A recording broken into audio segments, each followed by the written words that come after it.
Then you should see on the, okay? All right, good. Okay. All right, so good evening, everyone. Thank you for coming. I'm Dr. Richard McAllister, and my company is Integrative Neurotherapy. This is my wife, Tricia, who has been my helper for many years.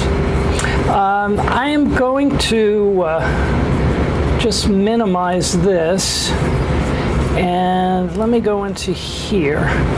Okay. Can everybody hear me okay?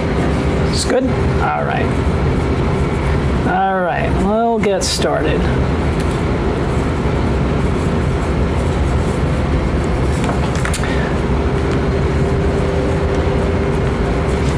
Whoops, gotta turn that on. Okay, so I just want to tell you a little bit about myself. I don't want to move. We're recording this for other people that couldn't make it, and hopefully it'll wind up on my website one day. So I got to kind of be aware that I'm in the camera. Okay, so I'm a chiropractic physician. I'm in practice for 38 years, and I completed my pre-chiropractic education at Wagner College, and then I went on to complete my Doctor of Chiropractic degree in New York Chiropractic College, graduating in December of 1979, all those years ago. I set up practice on Staten Island because that's where I was born and raised, and I stayed there for up until 2014. I had a traditional chiropractic practice, but I decided that I got tired of commuting back and forth from East Brunswick to Staten Island because we had relocated to East Brunswick in 2006. And I closed the Staten Island office. I started a new direction in my career because I just wanted more challenge, and I learned about something called functional neurology, which is a branch of neurology that allows us to examine and evaluate brain function and certain pathways, and then take advantage of something called neuroplasticity, which is the ability of the brain to change and reorganize and grow new connections. And by taking advantage of that, we can actually help a wide array of conditions. But as I went along on that, I also came across neurofeedback, and I had been hearing more and more about it over the years. So in 2014, I decided that I wanted to go ahead and incorporate that in my practice. So I became board certified in neurofeedback, and I am also completed my clinical neuroscience program at the Carrick Institute of Graduate Studies. So that was very exciting for me, and the two different disciplines blended in very nicely together. So I am also, I will let you know, I'm a member of the Association of New Jersey Chiropractors.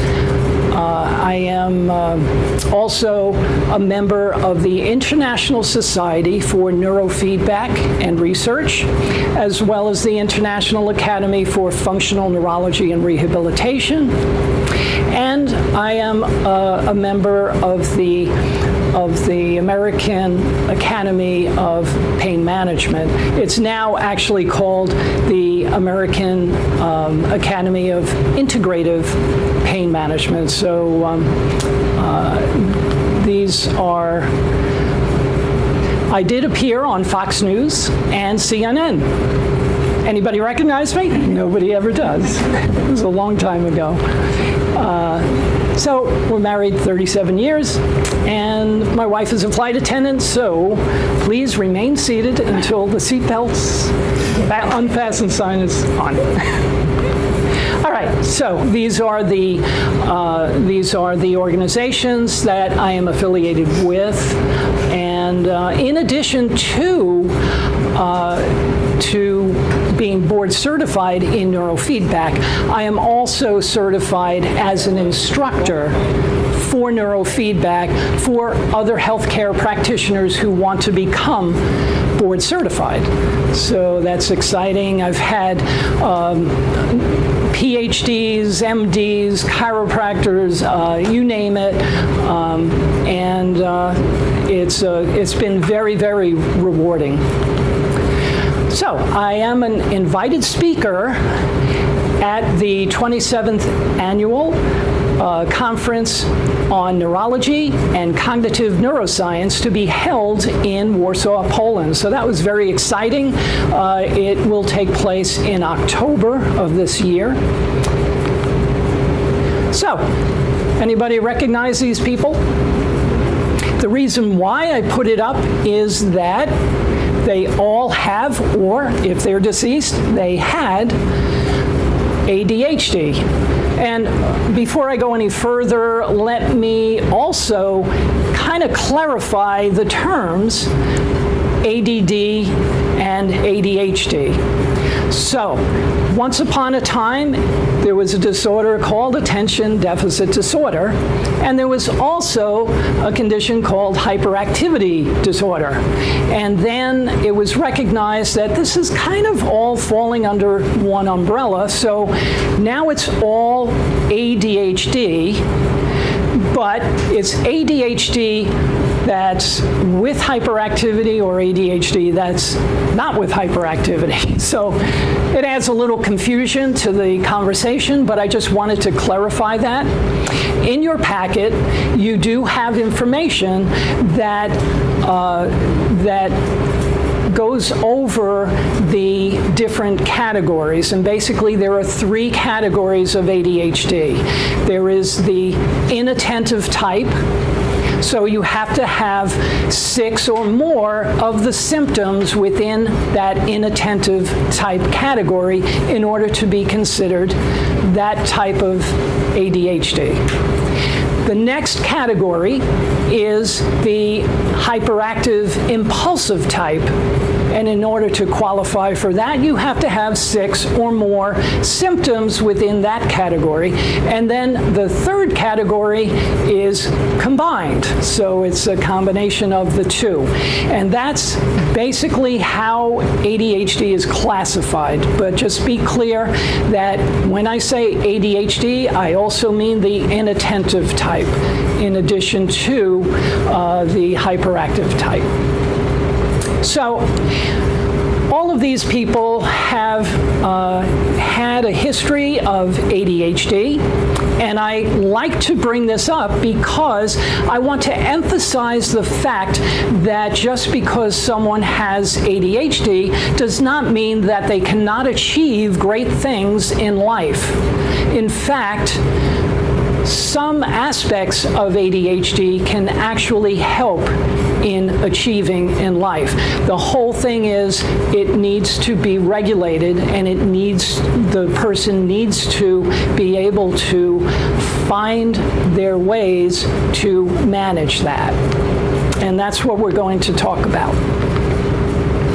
So in 2013, the Centers for Disease Control came out with their study showing that ADHD tends to be a growing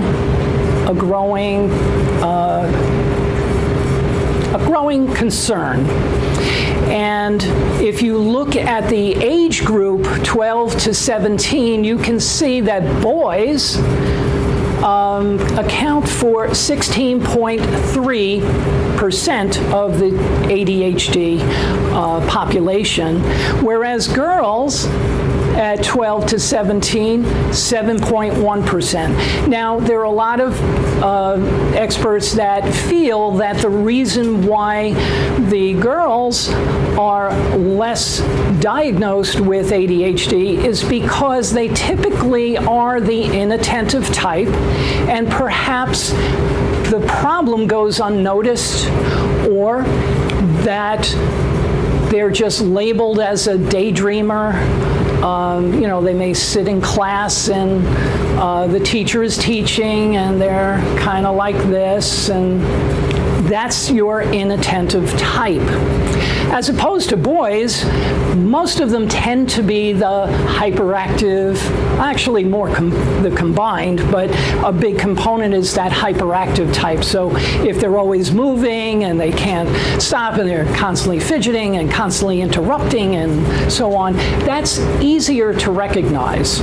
So there is a feeling that it may be more prevalent in girls than we're really giving credit to.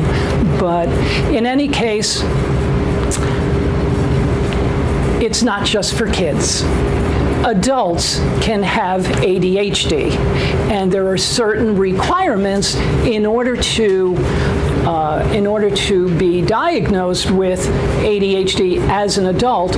But what can happen is that over the years, as the male or the woman or the man went through school, perhaps it was not recognized. And we were just talking about that with autism, because years ago, autism a lot of times wasn't really recognized. So years later, it shows up with slightly different symptomatology, and so I bring this up because it tends to run on the male side of the family, and so it's a good idea for, if this is the situation, that the adults kind of take this little screening test if they believe that there might be that situation. And the way this is graded, and you have a copy of this in your file, in your folder, but the way you score it is in the top shaded area. If you have 4 or more in that shaded area, then it's consistent with a high probability that ADHD exists.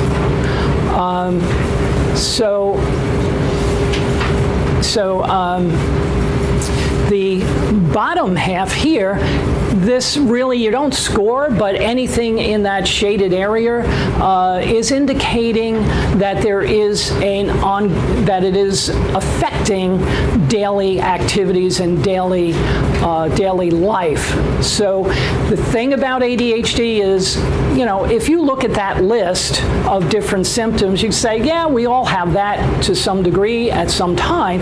The thing with ADHD is it has to be persistent. It has to be showing up ongoing every single day, and if it is, then you're more likely to be diagnosed. All right, so now what I'm going to do is I'm going to show a brief video that explains what is happening in the brain to cause ADHD symptoms to happen.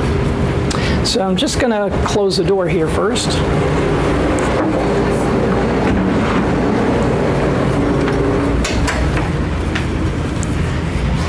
And we will get started.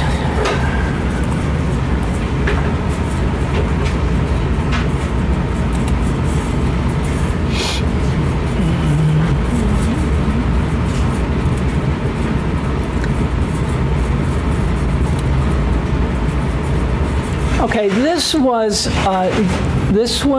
made by the wonderful people at King's College in London, and Attention Deficit Hyperactivity Disorder, or ADHD as it's commonly known, affects about 1 in 45 young people around the world.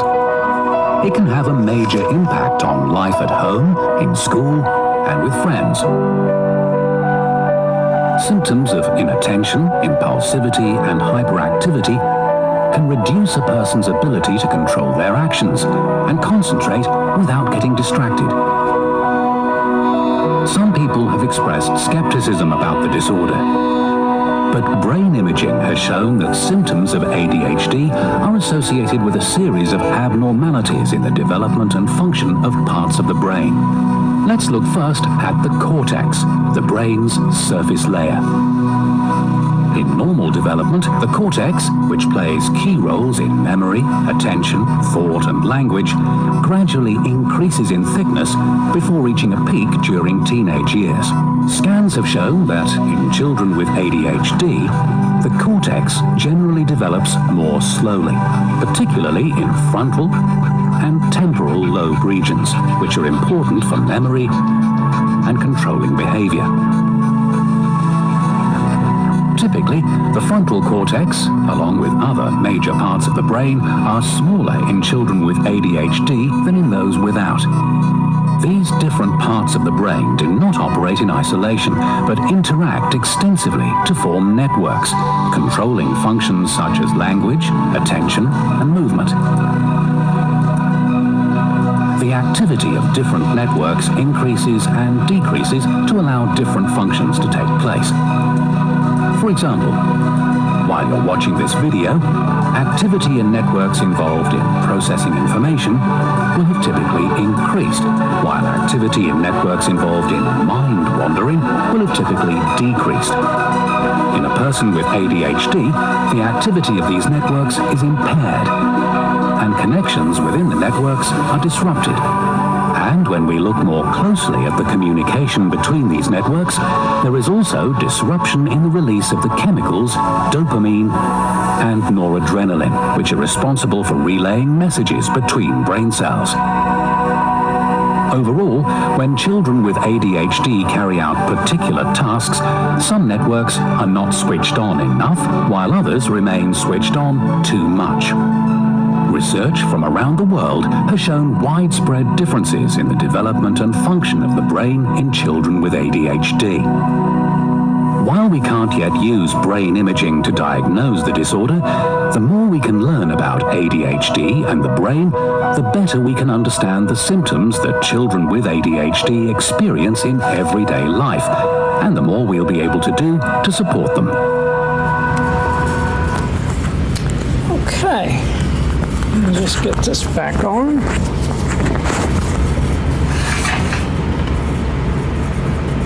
And we'll get back to here.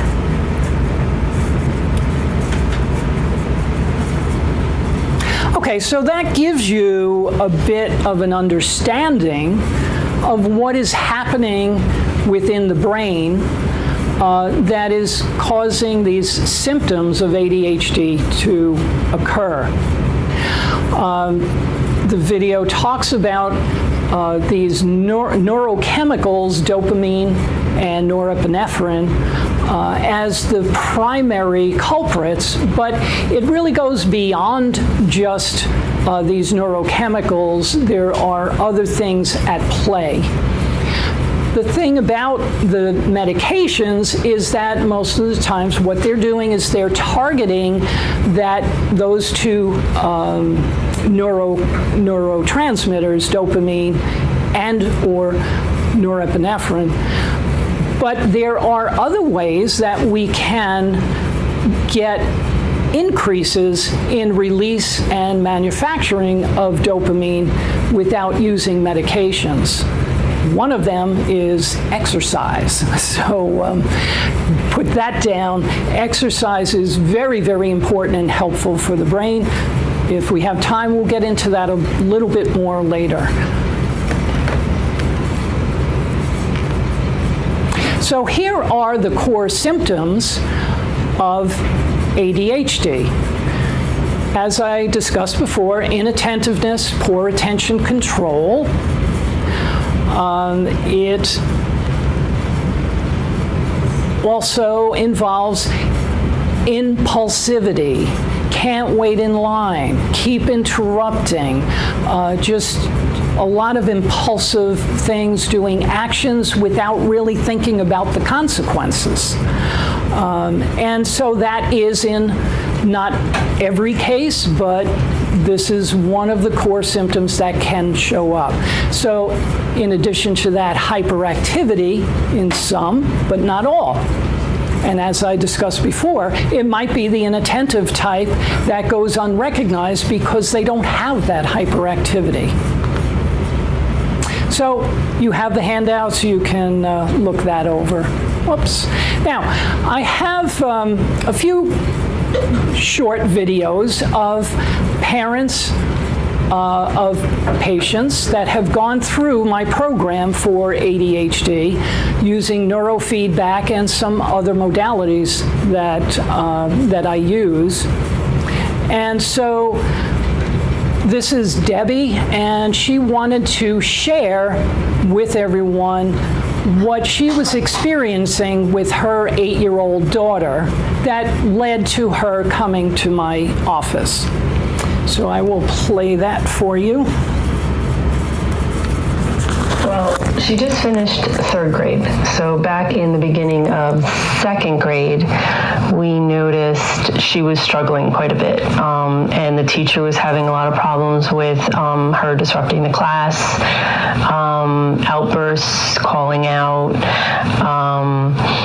She was struggling with her reading, math, pretty much every subject. So then beginning of 3rd grade, we noticed there was still quite a bit of, could not concentrate for anything. Homework should have only taken maybe 45 minutes to an hour. She'd work on it from the moment she got home from school, stopped for dinner or a shower, and then went right to it till bedtime. I mean, that was most nights after school.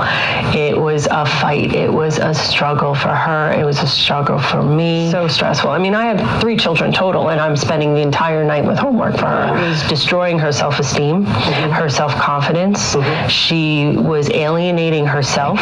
And my pediatrician was like, okay, so she's been diagnosed with ADHD. Here's a list of medications that are ADHD medications.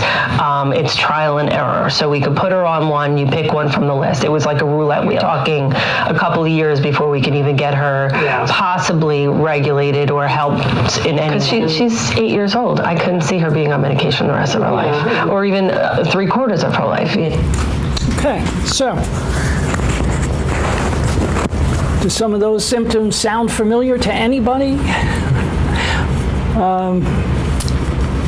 Okay, so the important thing also is that it's important to address the condition, because if it's left untreated or ineffectively treated, it can have negative consequences such as failure to reach potential at school or work, family conflicts, drug abuse. People with ADHD are at a higher risk than the average population because of impulsivity and lack of forethought. You can see these types of things occurring. Low self-esteem, and I've seen that especially in girls, more so than boys with ADHD, and it really impacts their social ability, and it really hurts their ability to grow as and engage in life as you would normally expect a child or adolescent to do. Depression can sometimes occur in those with ADHD who are of a driving age. Car accidents, because they're not paying attention or they're impulsive, they can't wait. You know, that light is changing, they gotta go. And sadly, that too. All right, so what is the gold standard to address ADHD?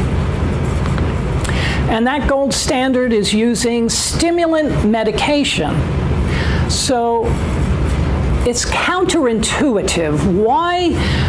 would you think we would use a medication to stimulate the brain in, say, an adolescent male or younger who is hyperactive? It's counterintuitive. Why would you do that? Well, the answer is that we have this area in the front part of our brain called the prefrontal cortex, and that's where all your executive function is, your ability to organize, to control impulses, to control attention, and a number of other things. But deeper down, there's this part in the front called the anterior cingulate, and the job of that is to control and inhibit other areas of the brain.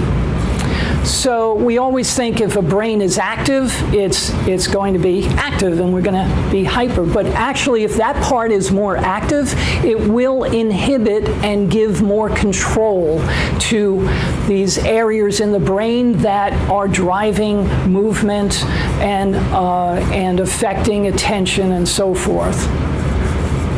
So what the stimulant medication does is it stimulates that part of the brain so that it's working better to inhibit the behaviors that we want to inhibit. And behavioral therapy and parental training. So these are the gold standards of how you treat ADHD. So examples of stimulant medications include amphetamines, Adderall is one popular one. Methylphenidate is Ritalin, and that's the original medication, stimulant medication that was used years ago. But there's a whole variety of these. The problem is that these medications, while they can be helpful, and by the way, if any of us take a stimulant medication, it's going to increase our attention, our alertness, our focus, because that's what it does to the brain. But with ADHD, we can see it doesn't work in every single ADHD case, by the way. Depending on the literature you're reading, anywhere from 60 to 80% will be responders to the medication. But the problem is they carry side effects. One of the most common that I have seen is that the child or adolescent or young adult is losing their appetite and they're not eating, and they lose weight. That's a very common side effect. And in someone that's developing and growing, your brain is developing throughout your childhood, adolescence, into young adulthood. That frontal area is not fully developed until about your mid-20s, which explains a lot about adolescents and why their behaviors are the way they are. But these medications can impact how that develops. So there's also risks for bone loss, there's risks, cardiovascular risks, insomnia, and so forth. So it's not perfect. I will say that I am not completely anti-drug. I mean, there are cases that are very severe that no matter what you do, they still need the benefit of some medication. But in my experience with neurofeedback, that really is the exception. And I've had a number of cases coming in that were on medication at the time because they couldn't function without it. And because of the effects of neurofeedback, they were able to get off the medication. I have a number of cases where that has happened. And I followed up the patients months to a year later. I even have one that we've followed up recently that's 2 years. And the nice thing about neurofeedback is that once you get the benefits of the neurofeedback, it tends to persist. Not only persist, but in a number of cases, it will get progressively improved. So it's like neurofeedback is starting this process that is helping the brain to reorganize in an ongoing basis.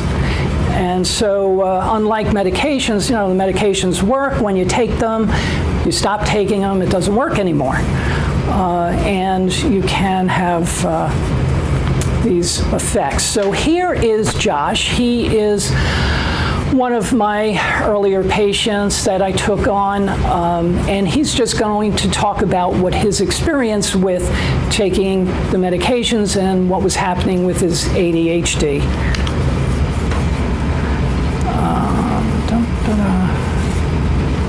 I was very, very talkative. I still am talkative, but in a good way, and I know when I can talk and when it's appropriate. I had trouble controlling talking at like inappropriate times during class, and I'm a lot better at that now, and I used to get in trouble a lot for that. So you're not getting in trouble anymore? No, I haven't been written up or had any detention for that at all.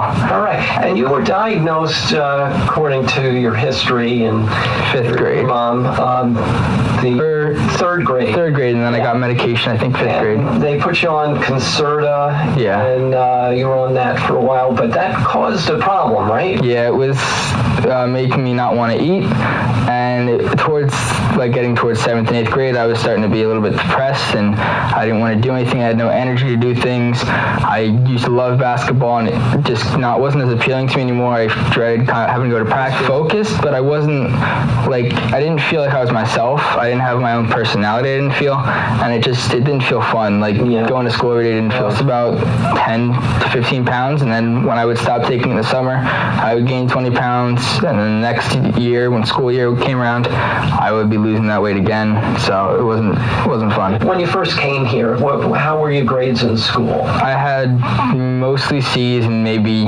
occasionally a B or 2. Okay, so that's pretty typical of what happens. And so that's your gold standard treatment. So how's it going? Well, there was a major study published in 2013 in the Journal of the American Academy of Children and Adolescent Psychiatry. And the bottom line is they were looking at a 6-year period of the 207 participants, children, and followed them for 6 years. All of them had ADHD, and they were all on the gold standard care and treatment. So the conclusion was this: we need to find a better answer. And unfortunately, now it's coming out in the medical news and journals more and more about the unintended consequences with these stimulant medications. We're all familiar with the opioid crisis, and it's been publicized quite a bit over the past few years. And that was because of overprescribing and all the addiction problems and